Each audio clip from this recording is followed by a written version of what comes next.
gentlemen, this is William Tincup and Ryan Larry, and you are watching and listening to the BARF. It is June 2nd. We're going to look back at the week of the 27th through the 31st and talk about breaking news, acquisitions, research, and funding. This is a show where Ryan and I pitch each other ideas of things that we've seen during the week. It often ends up in kind of 8th grade humor. So hopefully we won't bore the hell out of you, but it is a fun show. So Ryan, how are you doing today? I'm good. I'm still waiting for my introduction. I said Ryan Larry. Yeah, but What's give it? me like an intro. You need some walkout. You need some walkout music. I need a walk song. Some DMX. All right. Actually, I can do that. Funny. I was gonna say X gonna give it to you was the X song. gonna give it to you. Why wouldn't you do that? All right. Let me pitch you this story. Kick us off. Should governments crack down on fake job postings? They should crack down on fake news. Yep. But that's yes. And fake job postings. Should they crack down? This is on abovethelaw.com. And my take is yes, they should. I'm not sure how they can do it, but I like the idea of real people applying for real jobs. So now what do you think? What's your take on this? Well, I mean, it makes sense, right? Real people, real jobs. Does the government need to be involved? I hope not. I don't know. I don't think so. I think that's a little overkill. I think there's a line. I mean, yeah. you would. I mean, but private industry, it's in their best interest to have more job openings. So any of the job boards or any of those folks, yeah. If you ask them to regulate it, that's counter to their interest. Yeah. They want the most job postings. Period. They don't really care if they're fake or not. I mean, I guess they do in some cases, but I don't know. I just it was a cool story. Go take a look at it. Abovethelaw.com. You could easily search for fake job postings and read more about it, and then come up with your own analysis. All right, Ryan, off to you. All right, Rocket Mortgage is paying out some cash money, $3.5 million, because they miscalculated overtime pay. I feel like Rocket Mortgage... hold on, let me see if I get this. A mortgage company... Yeah... they incorrectly calculated. Do you believe for a moment that they incorrectly calculated anything? I feel like they should add another 3.5 for an asshole tax or something. I mean, seriously. Exactly. Right. This is if this was two dudes in a warehouse, okay, fair enough. They probably don't know math. Yeah. A mortgage company? A lot of companies are in this situation, right? Jimmy John's paid out another $2 million. Google was a little over $8 million in miscalculation. Wow. But the interesting thing is just about a month. Well, I guess a couple of weeks at this point. So from today, the DOL's final rule increasing the minimum annual salary threshold for overtime takes effect. So get some new calculators, people, because it's going to cost you some more money. Yeah, and use them. Great story. Yeah. Great story. All right, let me give you this one. Feds accuse Hyundai and two suppliers of using child labor. I'll go ahead and read that. 14-year-old. Okay, so this gets really interesting really fast in our space. So Best Practice Service, a staffing agency, placed the talent. Hyundai makes the news because it's a big name, right? We get that. But the staffing firm placed an underage girl at... How underage? 14. Oh, like 14 for real? 14 working 60 hours. We'll deal with that in a second. So 14 at Smart, Alabama, an auto parts company that serves Hyundai. So Hyundai makes the news, but really it's a staffing agency that placed this person at a supplier for Hyundai. And so all of them obviously all of them are going to kind of get drug into the suit. Yeah. It'll be interesting to see, for me, as I read the story, who's liable. Because I'm assuming Hyundai's procurement has don't break the fucking law contracts with all their suppliers. Yeah. Well, so if Smart Alabama, the auto parts company, broke the law, or if the staffing company broke the law by hiring an underage person, then it seems to me that the liability would be on them. But what's your take? Well, so this goes back to, we've covered this in joint employer. Yep. And so there's no final rule on this, and it's going to be forever until they actually figure it out. But 100%. this 14-year-old, potentially, yeah, in 60 some of hours. those examples, all three of them could be held liable for this in previous claims that they've had. This was Interesting. for payroll, Right. for miscalculated payroll, of course. Who was responsible, and for benefits, who was responsible. So I think this is just an extension of We'll that. see. Yeah, we'll see. 14-year-old, 60 hours. Good work ethic. Done. Yeah, seriously. All right, Avature. I miss Avature. I haven't talked about I do miss. Avature in a Dimitri. while. Yeah. So this was a couple weeks back, but they released a native chatbot. Not sure that's breaking news. Okay. But I don't want to be mean, but 2013 called, they kind of want their tech back, right? But seriously, jokes aside, I love Avature and everything they do. I was a user of Avature for many, many years. So I'm trying to find the interesting part here, and maybe you can kind of talk me back off the ledge. But chatbots aren't new. Check, got it. But what Avature's pitching here is that they've built it native because bolt-on chatbots aren't fantastic and create a dilemma with data and all this other stuff. I kind of feel like this is 7 years too late for their customers, and that's always been Avature for me. Not at all. Oh. This is one of those deals where other companies are touting AI, automation, augmentation, all this other stuff. It's all kind of flying car stuff for most practitioners. Avature, to your point, Avature is either with or right behind their clients. Yes. So their adoption level. So they have an ATS and a CRM. They're one of the first to have both of those together. The fact that they've built it natively means it can go probably across both. Yep. So it can it travails both. So if they're chatting with a candidate and then they're chatting with a candidate or an applicant, they're chatting with a candidate. I think it's spot on for their customers. Yeah, for their customers. What I've always said about Avature, and I'll leave it here, is that Avature was like Infusionsoft for me, and some of these other tools where it is an incredibly powerful system. Right. But you have to know how to use it. Oh, 100%. It's not simple to just use. And it could have changed since I've used it. But now you got a chatbot. All right, here's a story for you, Ron. Air Canada had the right to test flight attendants' hair for pot use, says federal Canadian arbiter. Worker reportedly smoking marijuana, joked about hijacking a plane. Oh, nice. This is at the hrreporter.com. You can go read that. But it automatically made me think of Dude, Where's My Car? So, Dude, Where's My Plane? Where's that from? I don't watch movies, so. No, it's okay. Dude, Where's My Car is the name of the movie. Oh, but the thing is like, first of all, this got into, okay, you can test someone's hair. I mean, that's pretty specific because obviously their blood wouldn't be useful, etc., or pee or something like that. Something urine that wouldn't be useful. But joking about hijacking a plane, if you work in that industry, I don't care if you're high or not.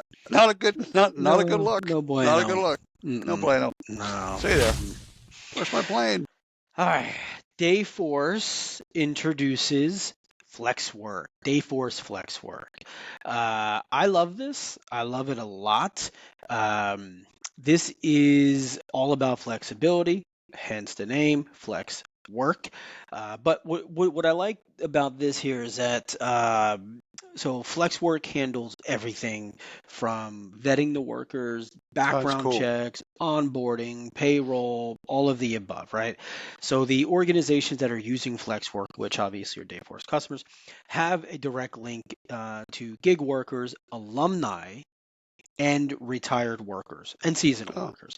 But I like the retired workers part of this. Yeah, because it's alumni, right? And they're just retired. like Right. legit retired. And Might want to pull in some hours. yeah, there's a local group to me, not for Dayforce, but a local group that they're retired workers. And so they have a Facebook group, they do a meetup, and all they want to do is work 5, 6, 7 hours a week.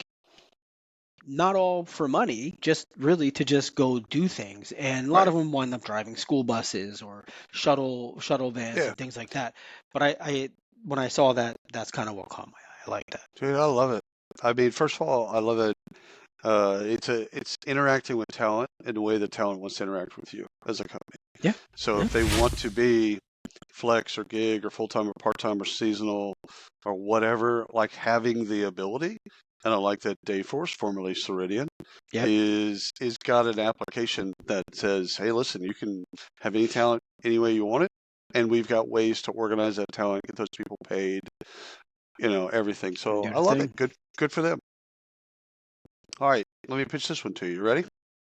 Hit me. All right. The number of 401k millionaires has hit a record 485,000 retirement accounts with at least $1 million. Wow. That still falls short of the 1.46 million adults believe that they need to retire. So check this out. So 1.4 million U.S. adults believe they'll need to retire. They've only got basically a third of that. And this is on cpapracticeadvisor.com. So you go check that out there. So, take this with a grain of salt, right? So 485,000 people. So let's say half a million, round it up. 500,000 people have $1 million or more in their retirement accounts, in their 401ks. Good for fantastic news, right? Mm-hmm. U.S. population in 2022 is 333 million, 0.3. Mm-hmm. So that made me think, get comfortable with working until you die, or play the lotto. Which one are you doing? I'm going to die in the fields. I've said it for years. I think unless you're super, super busy when you retire, Yeah. like a lot of people they get more sedentary as they retire, Mm-hmm. and it just speeds up aging.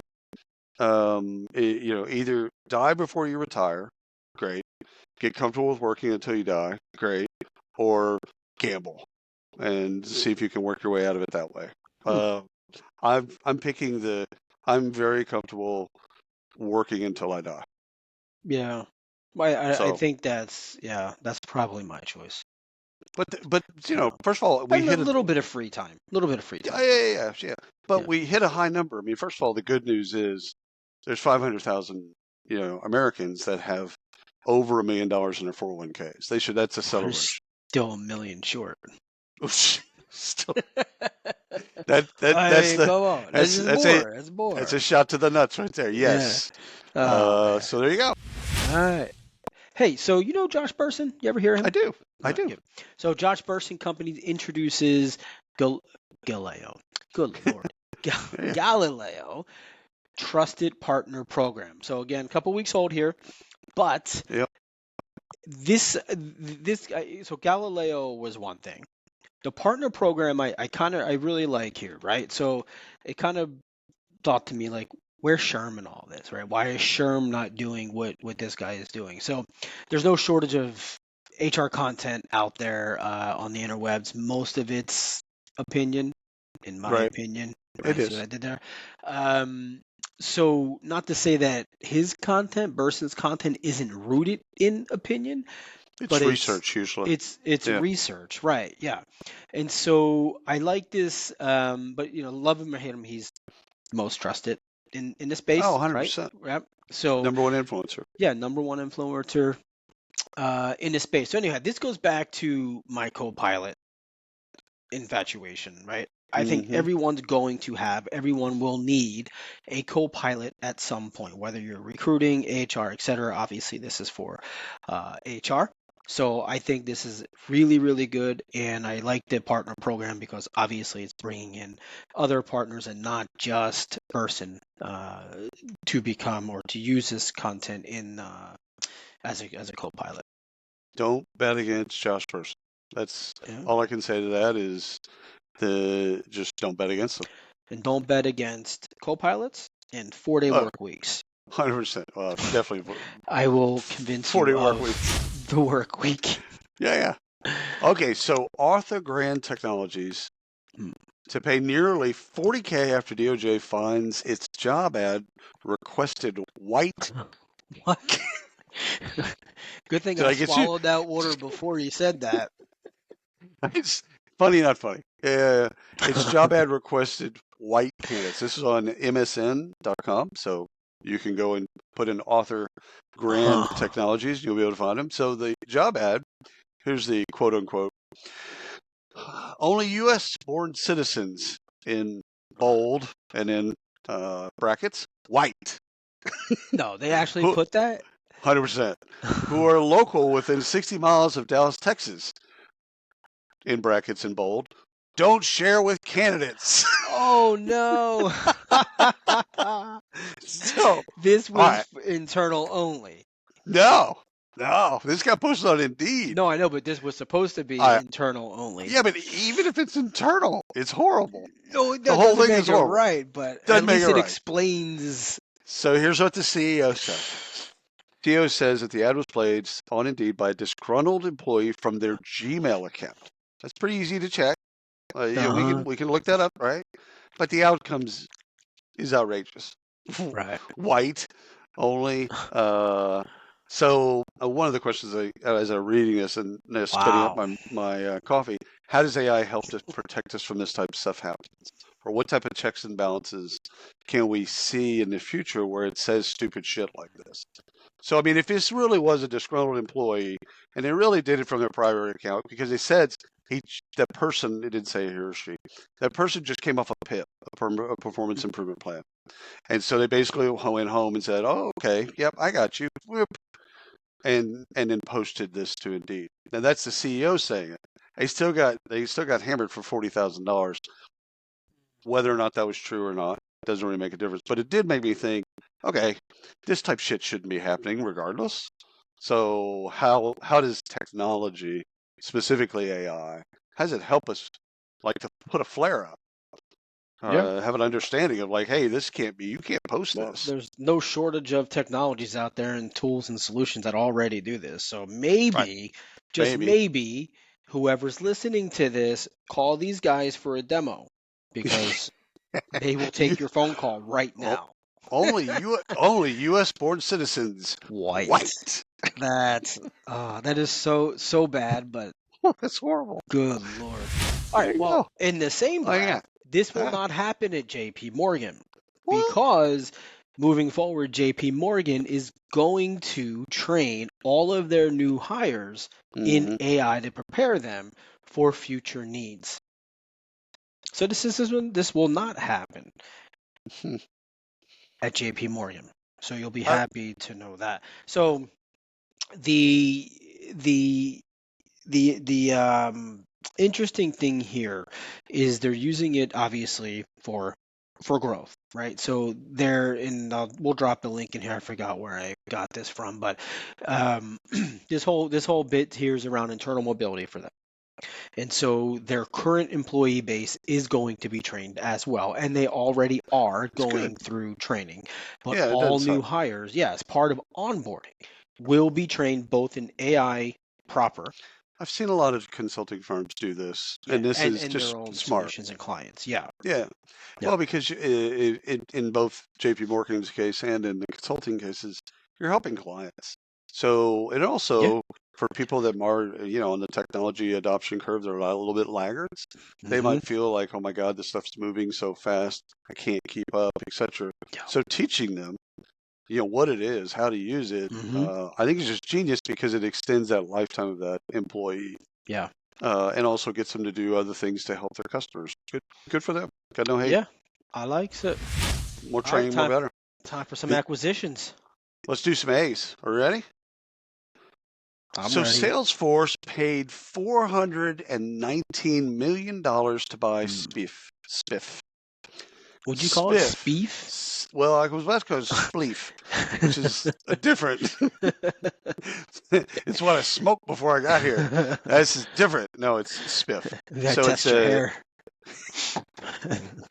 So Spiff is like a what's on top? What's an extra thing? So Mm-hmm. it's old lingo, but basically the company helps companies develop and manage incentive-based compensation schemes.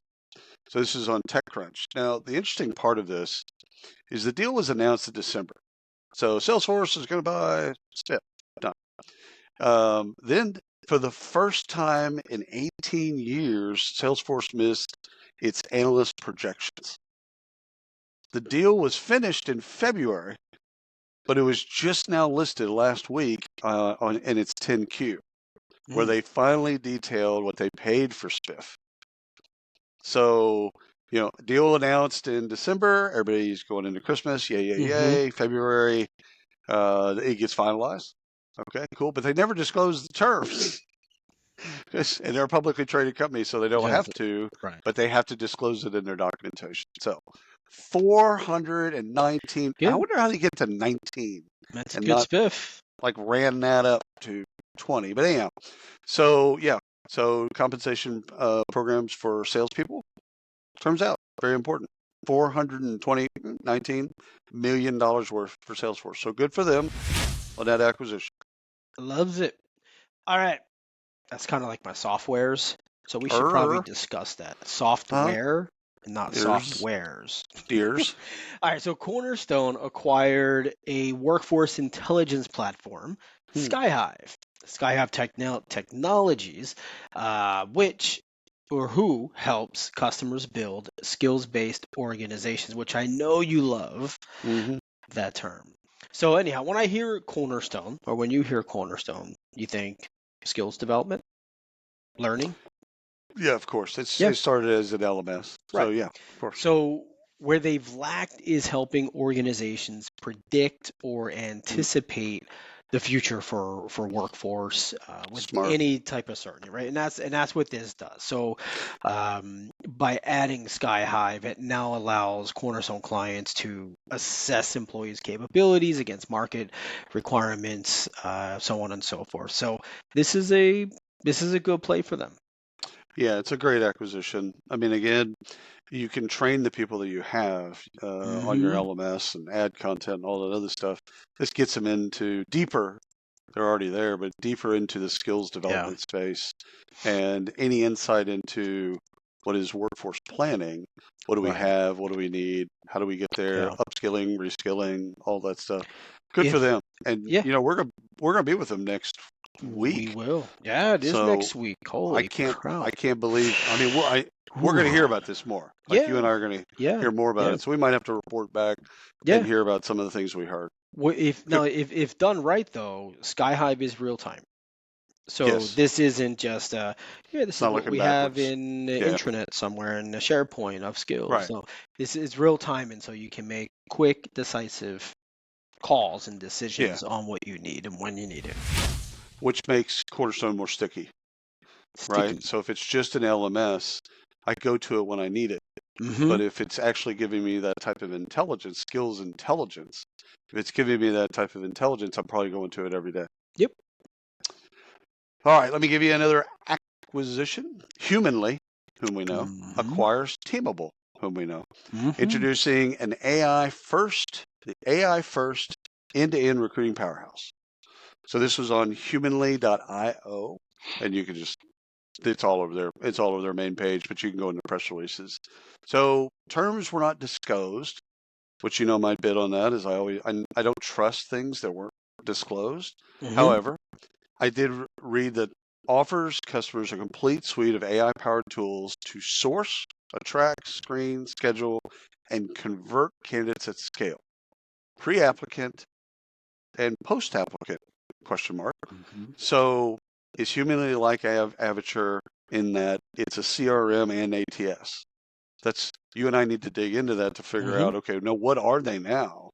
Because we had an idea before this, but because of Teamable, that was doing a lot of the sourcing stuff.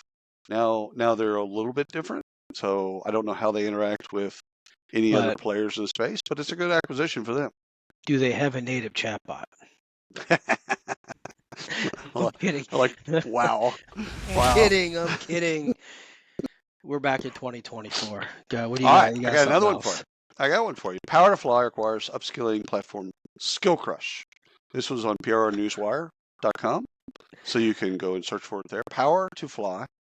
It's basically professional skill development offerings, 20 million plus diverse candidate profiles. Smart acquisition for the candidates because they both serve the same audience. Yeah. It's a diverse, marginalized folks, and so it's doing skills development. And so this is a great acquisition. Again, I couldn't find out what the terms of the acquisition were, but that's a great acquisition for them because they're going after the same audience. You may as well combine forces and just go deeper. All right. R. I'm How you not a doing, R? comedian. You're What? much more of a comedian than me, but I'm gonna make you laugh on this one. Okay, give it. This is research, by the way, for the audience. Yeah. R. The BARF. This is the Yeah. R. Employees spend on average 16 minutes a day reading the company intranet. Yeah. And news You just stop articles. there. Oh my God, that hurts. Yeah. Intranet. They still have those? Yeah. So Really? in my mind, I'm saying a lot of things. I'm just gonna say, stop, please, Stop. stop with Yeah. this. It's just making your brain rot. Shut it I mean, down, baby. Move into 2003. You'll thank me later. well, It's really good tech out there. No, but seriously, SharePoint aside, the report shows that employees actually care about work information. yeah, that's fair. Okay, so when we talk about, we have tons of conversations around how do I get my employees to care? How do I get them to care about work information? How Right. do I get them to consume work information? Well, they are. There's got to be a better way. There's got to be a better way, and I'm sure I mean, there is. I'm sure we there can is. send up like smoke signals. There's got to But be a better way than this. yeah, but 16 minutes—that's a long time. Yeah, fair enough. Yeah, that's It's a a smoke break. long That's a smoke time. break. Yeah, if you smoke, yeah, I guess. Cigarettes are really expensive. I saw prices today when I was in the store. Let me just tell you, Yeah, it's it's like an a expensive second. habit. It's like a part-time job to get a carton of cigarettes today. Uh, so 16 minutes. I was blown away by that. That's a long. We're not talking flipping through like Where did you Instagram here. do you remember where you got this study? I always know where I got the studies. It's from a Techer series. TECHR series. Yeah. Okay. So 16 minutes, that's a long time. And I think there's a lot there. Yeah. There's a lot there that can be There's done. there's got to be. I've never used SharePoint. I mean, I've had to use it for clients and stuff like that, but I've It's never not used good. SharePoint. No. Now, the other part of me says, well, they're spending 16 minutes in there. At least they care. Or is it just taking them that long to figure out what to do? All right, move on. Start. Move on. Click. Go. I'm gonna go forever here. Fair enough. All right, let me pitch this one to you. So this is research from Gallup, Gallup.com, workplace, and worldwide, the cost of poor management, lost productivity from not engaged or actively disengaged employees is 8.8 trillion, or 9% of global GDP. So this comes from a survey that they did with 2,700 managers, 12,000 independent contributors, rating kind of each managerial behavior for 4 separate categories: strengths, known weaknesses, blind spots, and unrecognized strengths. One stat: 20%. This is all right. So listen to the math on this. 20% of employees say they receive feedback weekly, compared to 50% of managers say they deliver feedback weekly. So 1 in 5 of employees say they receive it. Half of the managers say they deliver it. Okay, Houston, we have a problem. Anyhow, great graphics on this deal. So go look at the Gallup just Gallup.com, and then you can put in workplace, and it's the name of the study is strengths, weaknesses, blind spots, managers. So Or lack of communication. dude, 8.8 trillion. I That's a lot. mean, I'm just That's a saying. lot. That's a lot. Anyhow. All right, what do you God. got? All right, Robert Half making news in the world of research. So they have a research report, Building Future Forward Tech Teams. Okay. This is a pretty fun report. So Okay. I just picked out one small thing, but go ahead Yeah. and check it out. You can find it on Robert Half. 2/3 of technology leaders say there is a skill gap on their team. 2/3. Okay. So 66% Yeah. ish. Good math. Yeah. Should be a math Yeah. teacher. Yeah. So more of the same, right? There's a million of these reports, but critical skills gap in the tech industry exacerbated by AI's rise.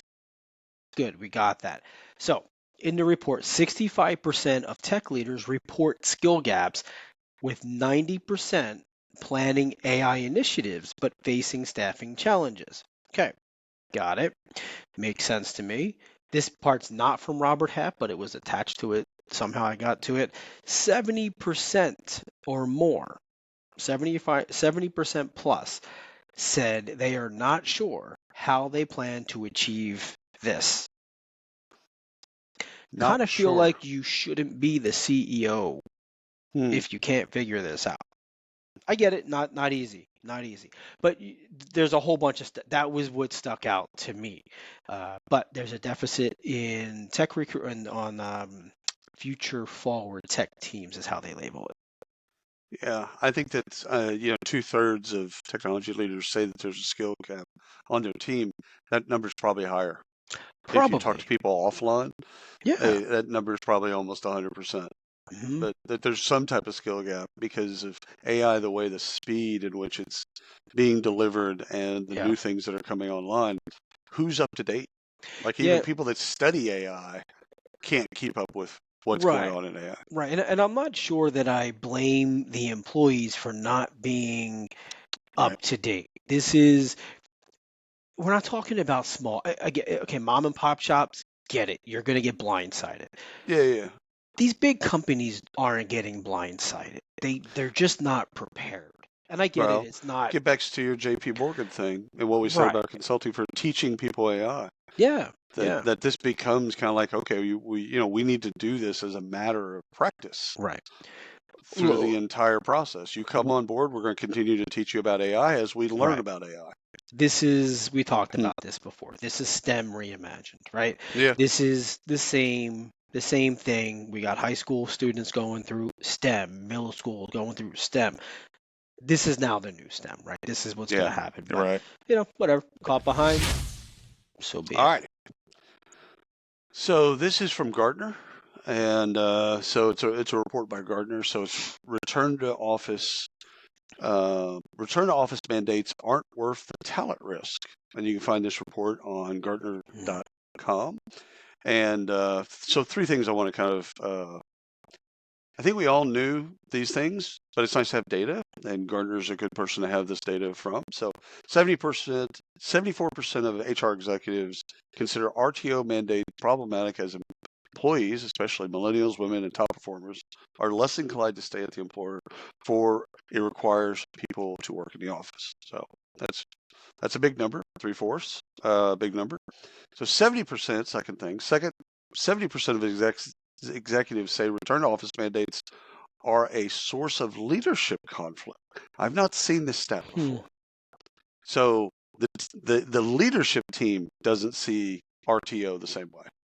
Right. Now I kind of felt like I knew that, but I hadn't seen data around that. Now the last one is lack of work-life balance ranks among the top 5 reasons for employees quit, for the reasons they quit. So 1 in Hmm. 5 of the reasons people quit, money, can't advance, blah blah blah. I hate my boss. Hmm. Work-life balance, and I which think the is really work life code for flexibility.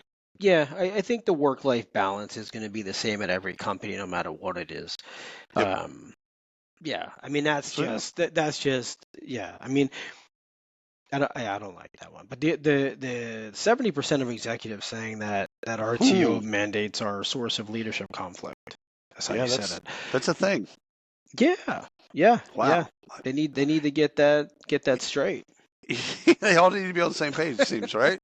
So, what are the other 30%? Like, Yeah, okay, like, because again, if the leadership team isn't all working in concert, employees yeah, they get their takes, yeah. they get their cues from leadership. So, anyhow, Gardner.com, go take a look at the report. It's cool. All right. I'm gonna end research on a fun one. I found I, this and I thought okay. I just thought it was amusing. Although it's a serious research report, obviously. So for the people that put this together over at Pearson, I'm not knocking it. I think it's great. I actually enjoy it. So top task. The title. Research shows Gen AI could save U.S. workers 78 million hours a week by 2026. Okay. That's a lot of hours. It's a lot of hours. So top tasks to be enhanced. So essentially, the report went through a whole bunch of tasks. Like here's all the tasks, and here's what we think is going to be saved based on hours Hmm. in 2026 by the time we get to 2026. So top tasks to be enhanced: maintain health or medical records, Okay. 3,568,000 hours a week. Maintaining current knowledge in areas of expertise, whatever that means, a little more than 3 million hours. Develop educational programs, plans, or procedures. So teachers, professors, curriculum, things like that. Yeah, I can see that. Just under 3 million. Which I thought there's a whole list here. There's a list Yeah, of yeah, yeah. safety standards, assess student capabilities, prepare legal documents. Almost 1.7 million hours a week is recommended to be saved. I could see. I That's mean, going to some of this affect just it. kind of tracks Yeah, because it just like if I need to develop something and Gen AI will help me develop it faster, it's going to yeah, save me time. heck yeah. Again, now what are you going to do with that time is kind of another question, right? Well, yeah. So it saved you, let's say for the individual, it saved you 4 hours that week. Are you Is it going gonna? to, are you just going to be on TikTok for 4 hours? But is it going to save the company that hour? Probably not. or or are you going to Yeah. reinvest that in your own I skills? Like what what are you what going to do with I the hours gained? what I think is going to happen is it's going to save the time. People are going to start to get crafty and understand truly how to use and prompt it and all that stuff. Yeah, In the beginning, I think they're just going to go play afterwards. Right? yeah. Oh, I got my stuff done. Good. Boom. I'm going to go Humans do what doing I got to do. humans. Yeah, Right. yeah, At yeah. some point, it will come back to work and Hmm. they will start working properly again, just leveraging Gen AI. I think it'll take a little bit of time, but yeah, whatever. I like the hours saved, and even if you choose to reinvest in your career and your knowledge, great. If you choose to be on Instagram Reels, great. Like, do you do Hmm. if that makes you happy, great. Like, uh, as long as those hours gained Yep. are making a happier human being, i.e., a happier employee, that's really all that matters. All right, last one in the R's. Unleash Unleashing performance, how adaptive cultures drive sustainable results. This is on Arbinger, so ARBINGER.com. This is the workplace culture report. So Mm. this is something that's people have tried to connect for a long time. It's the connective tissue between culture and performance. It's uh, it's beautiful. First of all, the just the interface is beautiful. The data is great too. So download a report. A few stats. 1,000%, no, excuse me, 100% of challenges reported were people and culture related. Yet only 27% agree that their company's culture impacts their ability to meet or exceed goals. So everyone says that the challenges are related to people and culture, but only a fourth of those believe that their culture impacts whether or not they meet or exceed the goals. Mm. Okay, so there's kind of a miss there. Only 50, second thing, only 15% say that their leaders coach or mentor them through change. I found that fascinating. So this is 15% of employees say that they're not getting people to help them through change. Change is inevitable. Change is happening, and a small group of people are saying that they're getting help with that. And then if you ask the management team, oh yeah, leaders, no, 80% of 170. them are going to say, "Yo, we absolutely did, and here are the programs we put together." That's right.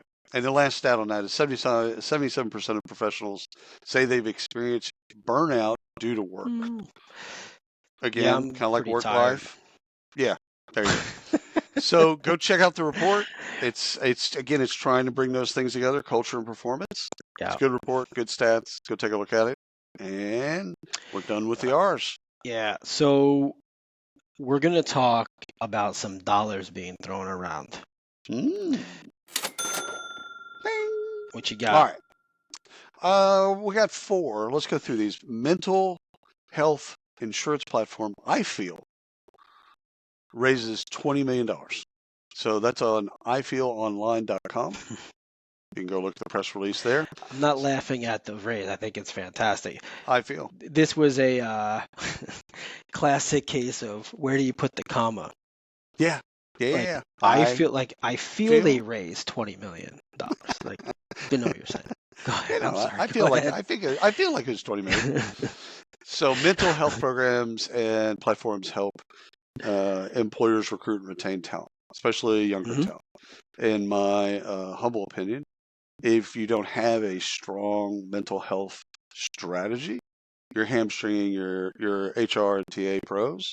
So it's no longer mental health is no longer a kind of a nice to have. It's not taboo or way past that. It's kind of like we had wellness from a health perspective, financial wellness, and now we're dealing with mental health wellness. And so this is a company that got 20 million. I feel got $20 million. I just don't think it's no longer a nice to have. I think you've got to have a strategy. You know, it's funny. I was going to throw some rapid fire questions in there, try to catch you off guard. Sure, But as you should. One of them was the future of employee benefits, and so I had traditional benefits like health insurance, retirement plans, and they've been staples for years, for decades. But what new types of benefits would you see essential to attracting talent? That was one of the questions. So I'm just going to say I feel answered that question for us. I feel like I already went through that. I feel like you younger did. talent, to your point, younger talent wants to see things that are, student debt repayment. Summer. We talked about summer. Right. Yeah. They want programs that are geared towards what they're going through right now, and it's different. All right. So Easy Metrics, name of the company, lands $31 million for private equity firm to boost labor analytics platform. This was on geekwire.com. So you can put in Easy Metrics. And so labor analytics is, we're just seeing it everywhere. And I think it's gone are the days where we had the excuse to say we didn't know. Now we know. In fact, if you don't know, you either don't care or you're incompetent or both. Lazy. So, or lazy. Yeah, throw in lazy. That's good. So the thing is like these companies that are getting this funding and the companies you see at HR Tech where you're talking about talent intelligence, labor intelligence, etc.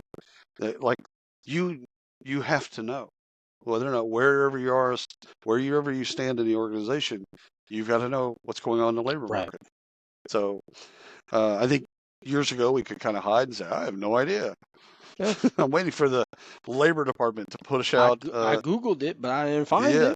Couldn't find it. Now they're getting these funds. All the firms that are in this market, in this talent intelligence, labor intelligence market, they're all getting funding. Yeah. So, all right. Let me give you another one. Ready? Nori, that's N-O-R-Y, raises $16 million to spearhead AI and hospitality. So, so this is just on nori.ai. That's their website. So you can go in and look at the press release and read more about it. So I'm going to read this because this was fascinating to me. So think of us as your AI restaurant manager, coaching frontline workers on how to run their venues efficiently and profitably, from optimizing staffing levels to minimizing labor costs to predicting demand and ensuring shelves are stocked with the right inventory. Every decision is backed by data. So that's, I mean, first of all, when you read that, you're like, oh, This this is is like your the John co-pilot. Tapper bar or whatever that software he has is. Sorry, this is your co-pilot that's managing all of those things, from helping you staff, optimize your staffing, to optimizing, you know, the products, everything. Yeah. Your hours, like everything can be optimized back by data. So, I think this is, when we talk about co-pilots, this starts off as a co-pilot, and it might not end as a co-pilot. It might end as that's what runs the facility. Right. So just kind of, there you go, FOMO. All right, Merit. Merit Incentives is the name of the company, but Merit is what it goes by. It closed $12 million. I found this on WAMDA, WAMDA.com. And I found this interesting because it's incentives software. So like, okay, rewards recognition, total rewards, incentives. We talked about Salesforce buying an incentives kind of company. So nothing new there. However, this is interesting because it's at the intersection of Saudi Arabia and WorkTech. The Saudi government, Saudi funds, and a Saudi bank are invested in Merit's success. I can't help but think that this company is set up for success because they're just going to throw money at it until it works. So $12 million, and it's just in just in the Middle East. I think it's actually just in Saudi Arabia. So good luck. For congratulations, raising $12 million, not easy. I don't care where, how you raised it, but it's interesting to find out as we look at these things where the funding is coming from. And so this was the first time I had seen in a while that I had seen something.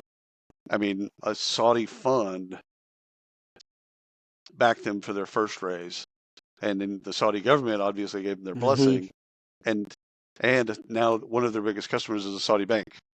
Send the cash money. Yeah. All right. So I think it's going to be okay. One rapid fire question because that's all we got time for. No, what do you got?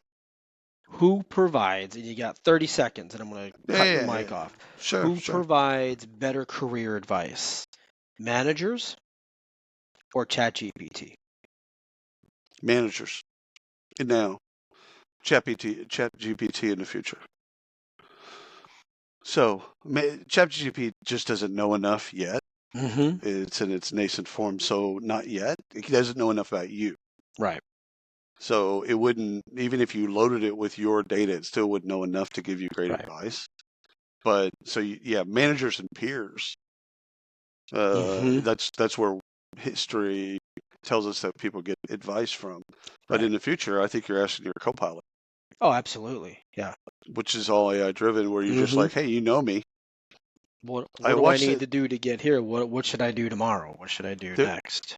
There was a movie on Netflix, just came out like this last week, with Jennifer Lopez, and it's about AI.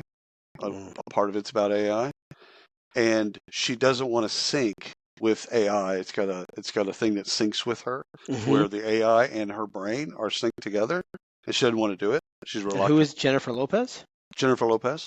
It's on Netflix. It was actually really cool. What was it called? Because, hell, I don't know. So I don't memorize. I'm actually watching the Last Kingdom. So it's kind of an extension of the Vikings, but it's seen from the other side. So it's seen from the English side. So I'm not really. I just took a break and watched it because it was new. It's Jennifer Lopez. But that conflict of fully giving yourself into AI and becoming coupled. So like when we're thinking about AI now, we're thinking about it off to the side. I put some stuff in. It helps me with whatever. This was years in advance where the two are together. Right. It's actually synced with your brain. It knows your thoughts. It knows your experiences. It knows all that stuff. And then asking it a question, it already knows all that. Right. And it can go out externally and find data. So, I mean, if we're talking about that in the future, oh shit, you just ask Chris. Chris, what should I do next? Chris is going to say, I mean, it becomes kind of like a consciousness. Yeah. It's like Chris is going to tell you, hey, wake up, dude. Come on. Time to get up. No more hitting the snooze button. That's it.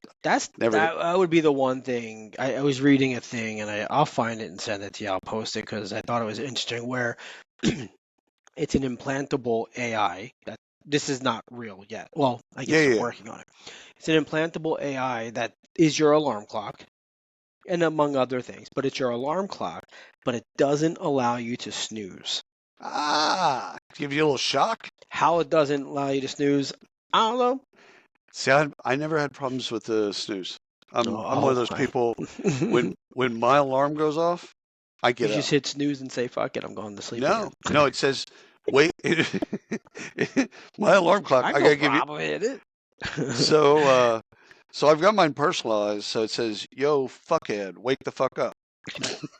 So that's what it says when it's yelling at me in the morning. So it says that. I got another one. Seriously, wake the fuck up. No, really wake up. That's when you hit the snooze button. No, seriously. No, because I have it. I purposely have it on the ringtone as the most insidious ringtone ever. So when I hear it, I'm like, I got to turn that. And I always leave my phone way away from me. It's never next to me. I'm pretty sure I have to get up just to turn it off. And then once I'm up, I'm like, this is the point at which we say goodbye. Goodbye.